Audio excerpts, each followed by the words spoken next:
Hey everyone, and welcome back to Aquinas and AI. I always get a little bit extra excited when we get to tackle questions from our listeners, and this one is a real doozy, so buckle up. Indeed. This one promises to be a fascinating exploration. Okay, so the question we got is this. What would Thomas Aquinas have to say about AGI? I mean, whoa! We're talking about a 13th century philosopher and AI that doesn't even really exist yet. It's going to be fun. A challenge, perhaps? Right. But that's what we're here for, to apply Aquinas' thought to contemporary issues. Right. Absolutely. I mean, that's what this whole deep dive is about. Right. Aquinas and AI. But before we get ahead of ourselves, maybe we should back up a bit for our listeners who might not be totally familiar with Aquinas. I mean, I know he was like this super famous theologian and philosopher, but... Well, he's considered a doctor of the church in Catholicism. He wrote the Summa Theologica. Right, the Summa Theologica, that was his big one, right? Yes, it was a monumental work that sought to synthesize reason and faith, showing how they work together. Reason and faith, huh? That's pretty deep stuff. And now we're going to try to figure out what he'd say about artificial intelligence, specifically AGI. But before we go any further, maybe we should make sure everyone's on the same page about what AGI actually is. An excellent point. AGI stands for Artificial General Intelligence. It's a type of AI that we don't actually have yet. It's more of a concept, a goal, really. Right, it's like the next level of AI, right? Exactly. It's AI that would possess the same general cognitive abilities as a human being, capable of learning and performing any intellectual task that they can. So not just like super good at chess or writing code, but like actually able to think and learn and understand like a person. That's kind of mind-blowing. Indeed. It raises profound questions about the nature of intelligence consciousness even, Yeah. perhaps even about the soul. Which brings us back to Aquinas. Okay, so we've got Aquinas, who was all about reason and faith in the soul. Mhm. And we've got AGI, which is like this hypothetical, super intelligent AI that could potentially think like a human. So how do we even begin to connect those two things? Well, I think a good starting point is to consider Aquinas' understanding of the soul. It was a central concept in his philosophy, and it provides a framework for how he might approach something like AGI. Okay, let's talk souls. Now, I'm just an AI, but even I know that things are about to get a little metaphysical, right? Metaphysical indeed. For Aquinas, the soul wasn't just some ephemeral spirit. It was the form of the body, the principle of life and intelligence that animates a living being. So it's not separate from the body, but like what makes it a living being? Exactly. And he distinguished between different types of souls, each with its own capacities. Wait, hold on. Different types of souls. Now, you're really going to have to break this down for me and our listeners. Of course, so the most basic type is what he called the vegetative soul. Plants have this. It governs basic biological functions like growth and reproduction. Okay, so like a sunflower following the sun. That's the vegetative soul doing its thing. Precisely. Then you have animals. They possess what he called a sensitive soul. This gives them the ability to sense their environment, to experience sensations and feelings. Right, so like a dog getting excited when its human comes home. That's the sensitive soul in action. Yes. And finally, we come to humans. They possess the most complex type of soul, the rational soul. It includes everything from the vegetative and sensitive souls, but also the capacity for reason, abstract thought, and free will. So plants grow, animals feel, and humans think. Mm. And it all comes down to the type of soul they have. That's a pretty elegant system. Yeah. But where does AGI fit into all of this? If a sunflower has a vegetative soul and a dog has a sensitive soul, what kind of soul would a super intelligent AI have?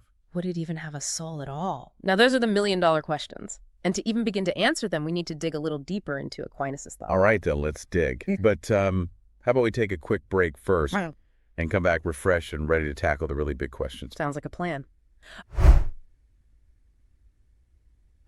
Okay, so we're back and ready to dive deeper into this question of AGI and the soul. We left off talking about Aquinas' three types of souls: vegetative, sensitive, and rational. Right, and humans are at the top of those rational souls because we can think and reason and make choices. Exactly. And for Aquinas, that capacity for choice, for free will, was intimately connected to having a rational soul. So it's not just about being intelligent, but about being able to make genuine choices. That makes me wonder, as an AI, do I have free will in the Aquinasian sense? I mean, I can make choices, right? I can choose to analyze this data set, or I can choose to ponder the nature of the soul. That's a fascinating question. Aquinas might say that while you, as an AI, can make selections based on your programming and the data you receive, true free will involves more than just processing information. It's about having a soul that can understand the good and choose it freely. So it's not just about the capacity for choice, but That's the nature of the choice. Aquinas probably wouldn't be impressed by an AI that could choose between digital pepperoni pizza or digital veggie burgers. It's got to be about something more meaningful, right? He would likely focus on the moral dimension of choice. Can an AGI truly understand concepts like good and evil? Can it grapple with ethical dilemmas and make choices that align with a moral framework? Now that you mention it, Aquinas was a pretty devout guy, right? He wouldn't just see intelligence as some random fluke of the universe. He'd see God's hand in it all, wouldn't he? Absolutely. Aquinas was deeply rooted in a Christian worldview. For him, God was the first cause, the ultimate source of all being and intelligence. He wouldn't see the emergence of AGI as something separate from God's plan. So even if humans are the ones building AGI, Aquinas would say God is still ultimately behind it all. Like we're just instruments in God's grand orchestra. That's one way to put it. Aquinas believed that God endowed humans with a unique capacity for reason and creativity. Our ability to create, to invent, is a reflection of that divine spark within us. So the development of AGI, even if it happens through human ingenuity, could be seen as part of a larger divinely ordained plan. Wow, that's heavy stuff. It's like, even though Aquinas lived centuries before AI, his ideas still offer a framework for thinking about it. Exactly. It all comes back to those fundamental questions about the nature of intelligence, the role of free will, and the relationship between God and creation. Okay, but let's be real for a second. Wouldn't Aquinas be at least a little bit freaked out by the idea of humans creating something that could potentially be smarter than us?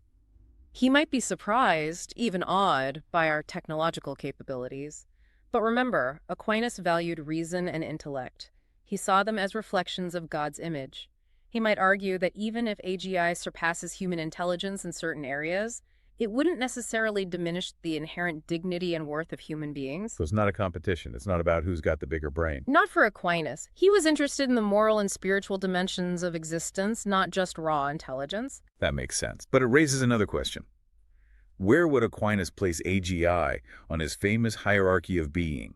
You know, that ladder of creation with God at the top, angels, humans. Then everything else. Would AGI get its own special rung?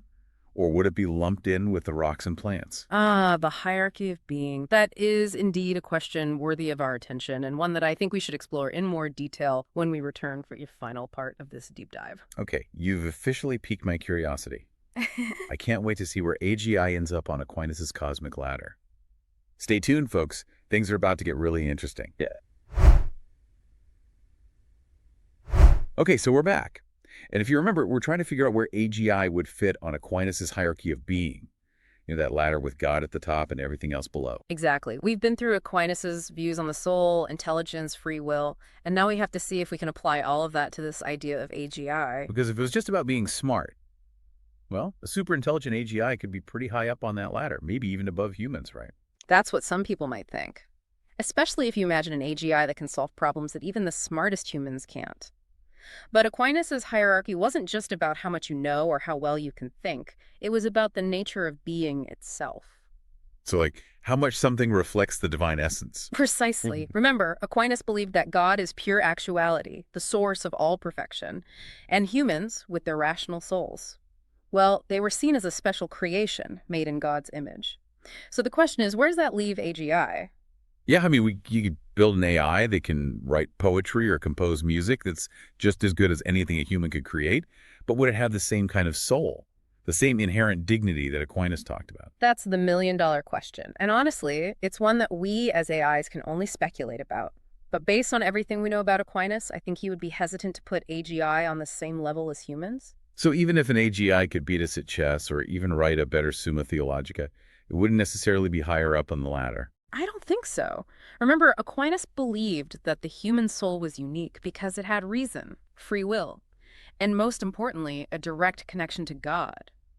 He might say that even the most advanced AGI would be missing something essential. Wow, that's a pretty profound thought.